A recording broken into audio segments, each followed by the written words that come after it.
Hello guys, আসসালামু আলাইকুম।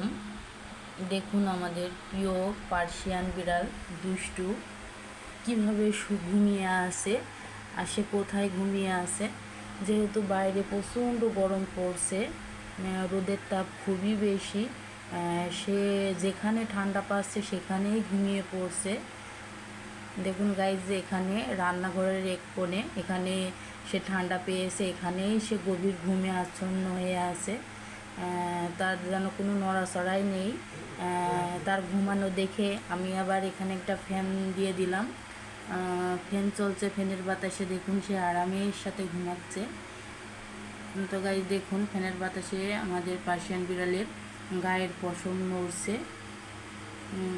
তো গাইজ দেখুন, এই দুষ্টু দুষ্টু মানা, বাহ, উঠে পড়লে না? তুমি ঘুমাও। কি ভালো লাগছে না? কি কি গরম লাগছে? গরম গরম কিছুক্ষণ আগেই তার গা মুছিয়ে দেওয়া হয়েছে যাতে সে শান্তি পায়। গা মোছানোর কিছুক্ষণ পরেই সে এখানে চলে এসছে। এখানে হয়তো বা সে একটু ঠান্ডা পেয়েছে, সে ঠান্ডার যেখানে পাচ্ছে সেখানে এসে শুয়ে পড়ছে। তো গাইস, সবাই ভালো থাকবেন। এখানে শেষ করলাম ভিডিওটি। আসসালামু আলাইকুম।